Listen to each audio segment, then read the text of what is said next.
here. You know why I really want him? Because during the Marcos regime, this guy was just a little boy. Now, he is a congressman. Okay, let's talk about himself. Congressman Bongbong Marcos of the Republic of Ilocos. Good evening, Bongbong. Thank you. Oh, everybody clapping now. Good evening to you all. Kumusta po There are kayo? many guests here in the studio. Yes, we have many friends here. Iba na gwapo Hey, Bongbong, I'm really happy that you are here. I want to talk to you. I want to ask you very important questions. Because you now, before even you were a child, you were already celebrity. Your father is a president. Now you are yourself a congressman. That's right, yes. So we talk about important serious matter. If you want, yes. Okay, what is your favorite color? And my favorite color is blue. Blue? Why blue? I don't know. I suppose it's just something I picked up while I was in England. You know. You were in England? They are particularly sympathetic to the color blue for some reason. Hey, how is it studying in England? What's the difference between the school system in England and Philippines? Number one, it's very, very cold in England. It gets very cold in the winter. And the system is very different because it's more intensive. You have to board, you have to be in the dorm, and you study not the whole day until the evening. The whole day you study? Day, yes. And it's all supervised. What do you study about? How to get out of this school? Eventually. So what did you finish in England? I finished studies in politics, philosophy, and economics. Politics, philosophy, and economics. It's the name of the course. It's really called PP&E. It's a 4-year course? 3-year course. 3-year because the university courses in England are 3 years. Are the English girl very nice English girl? Some of them are nice. Did you have girlfriend in England when you were tell me, did you have girlfriend? That's a state secret. State secret. Hey, okay, who is your favorite actor? My favorite actor right now, the Filipino especially, I like Robin Padilla. Robin Padilla? He's great, yeah. Really? Yeah. In spite of all the trouble he get into? That's off the screen. I don't know about that, but I think he projects a very interesting image. As a common man. And yes, in the movies, yes. Okay. And I know him too. He seems to be an okay guy. Okay. Hey, you're watching interview with Congressman Marcos on very important issues now, what's your favorite flower? What's your favorite flower? I'm partial to roses. Roses? Why you like roses? I don't know. That's what the ladies seem to like. So you give the roses? Yes. Okay, who is your favorite? How many girlfriends did you have before you got married? Another state secret. Another state secret. Maybe your wife is watching. Maybe she's watching now. In Cinderella, you married already, no? I'm married. I've been married for just over a year. I see. We've had a baby boy last March, and we've named him Ferdinand Alexander. Why Alexander? Alexander the Great? Because of Alexander the Great. He was a great hero of my father's and eventually of mine. So I thought it would be ideal to name him after Alexander. Ferdinand Alexander. Alexander, yeah. Okay, that's nice, huh? Yeah. Okay, let's talk trivia matter now.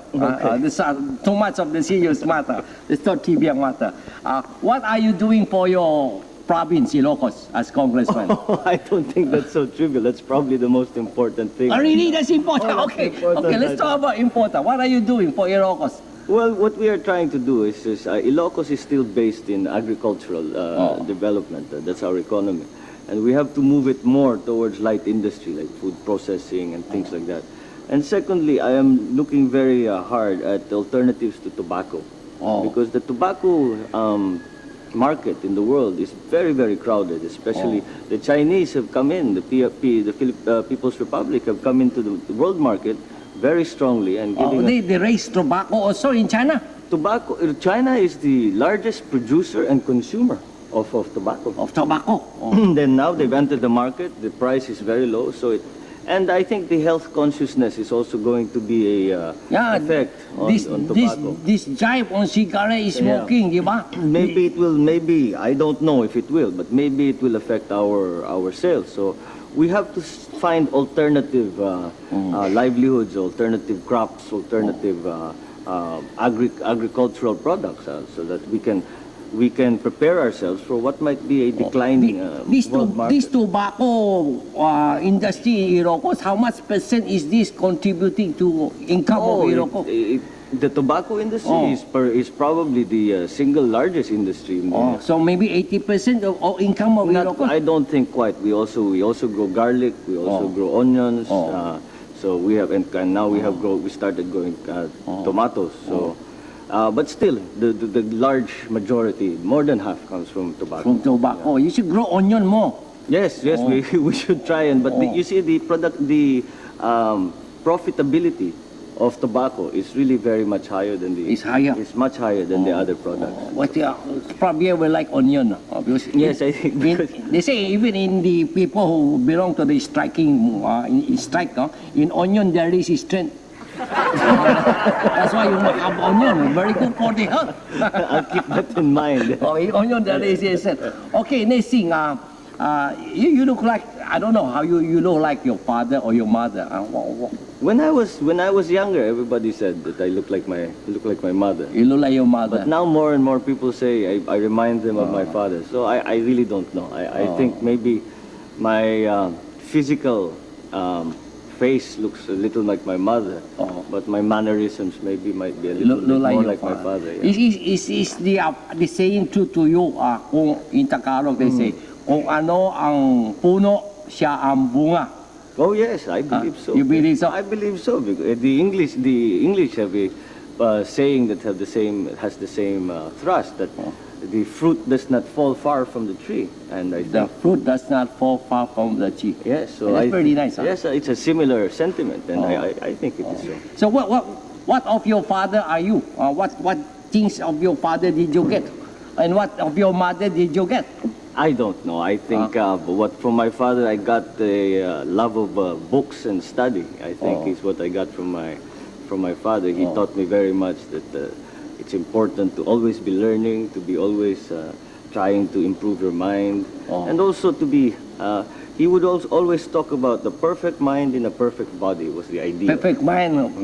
So he would tell me to study hard and exercise and keep myself in good shape, etc., etc. My mother taught me how to appreciate perhaps the more human face. Like buying a lot of shoes. I don't think that was my mother's particular interest. A joke only. Okay, what of your mother's trait did you get?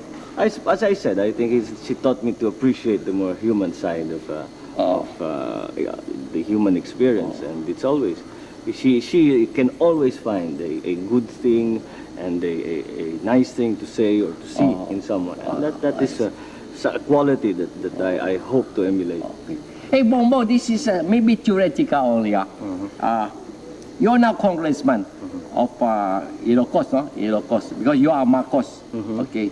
And now, in the light of the HR revolution and all that thing, maybe you won only because you run in Ilocos. What if you run in Tarlac? Maybe would you win in Tarlac? I'm not qualified to run in Tarlac. My residence is in Batak, but. I don't know. I mean, if I was allowed to spend time in Tarlac, if I was allowed to meet with the leaders and talk to the people, would you have won in Tarlac? I would take my chances. You I would certainly take my chances as long as it's a straight and even race. I don't think there's any need to be afraid of anybody. Hey, speaking about taking chances, I heard some rumor that you're running for senator. I heard the same rumors. You heard it also. We both heard the same rumor. The same rumor. Okay. It came from these listings that people made of the lineups, and sinasama nila ako. So I'm very flattered, of course, and it's something that many people have brought up and have said that I should think about. So according to what you and I heard the rumor, tell me, is that rumor true? I don't know yet. We don't know yet. This is something that we must think about very hard. It's a very serious decision.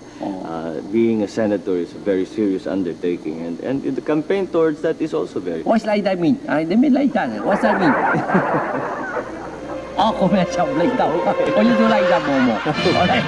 Commercial break.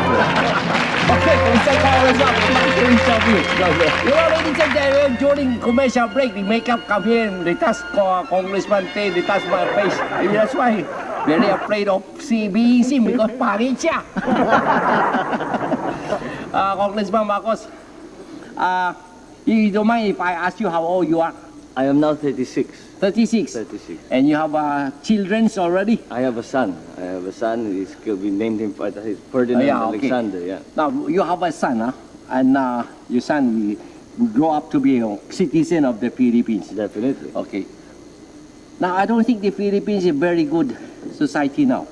Because many people palusot. Yes. Yan ang problema natin. Kanya-kanya. Oo. Even politicians, excuse me, some politicians, they only think of themselves, they don't think of the country. So children will grow up. So what do you think is the problem? I think it's a problem. It's an attitude problem. Attitude problem. But I think it's going to change. I really believe that. When I go around the Philippines, I talk to especially the younger people. And in the politics, even politicians, the attitude is changing. They are no longer so interested in personal ambition. They're no longer so interested in partisan politics. They're more interested in actually serving their communities and really doing something for their neighbors, really doing something for their loved ones. And I'm very gratified to see this development. And I just hope it continues to develop. And I hope it continues to grow. And I hope it becomes a serious political movement. Are you really serious that this, I think it's the politics that's getting this country into a lot of problems. Too much politics. Too much politics, yeah. I mean, people are so preoccupied by the maneuvering, by the partisan thing. And, so you tend to spend less time on actual thinking about the administration of your office and providing services to the people. It is something that we really should get past. And I think it's also this new attitude I'm talking about. I think it comes from a slow maturing of our population. How can you make it fast maturing? Para nandun agad. So that we should by showing people that there is a better way. Pakita natin na meron tayong maaaring gawin na hindi kagaya ng dati at it works better than the old way. Like what is kagaya ng dati? Ano ba kagaya dati? I think you have experience on that since your father was in the past Philippine scenario of politics. Yeah, but you see the problem now is that the Philippines is a different place. The world is a different place. Iba na ang mundo ngayon. Iba na ang Pilipino ngayon. Square na ang mundo ngayon. Iba na. Hindi na tayo we cannot see the world in the same view as my father did or the previous leaders ago. We have to find new answers. We have to find new solutions.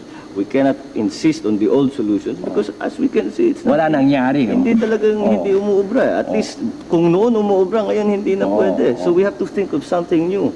And I think that all Filipinos are coming around and to this new idea that politics is not a selfish game. Politics, in fact, is should be the most unselfish undertaking that you could possibly embark on. What do you think of movie actors and actresses going into politics? I feel as long as they have a honest desire to serve, then certainly if the people want them to come and be the representatives, who is anybody to say that they are not supposed to be there? If that's what the people want, then that's what they...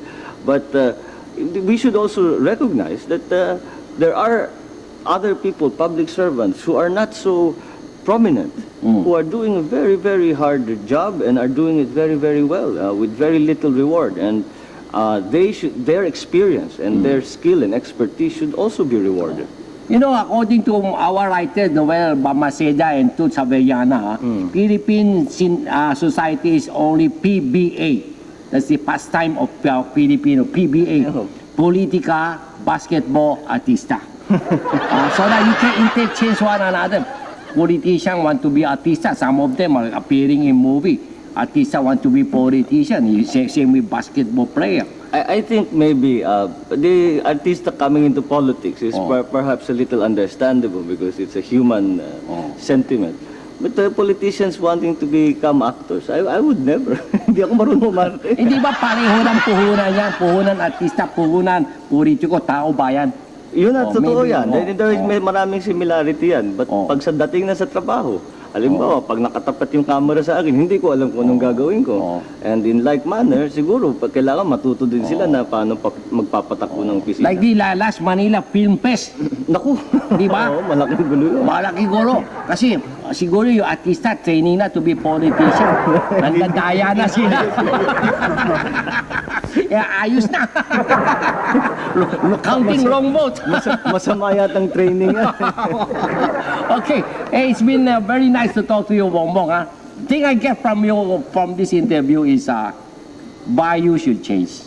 Values should definitely change. Change, and in your eye, the Philippines is changing. I think the attitudes are beginning to change, beginning to evolve in the proper way. And I'm glad, it's good to see. And I hope that everyone out there involves themselves. Makialam kayong lahat. This is important. This is your government. This is your country. This is your life.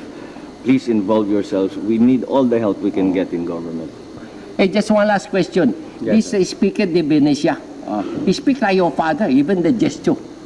He has some mannerisms that are a little similar. Yeah, He's yeah. even more Marcos than Bongbong Marcos. That's entirely possible. Ladies and gentlemen, a good interview with our guest, Ferdinand Bongbong Marcos Jr. from Ilocos Republic.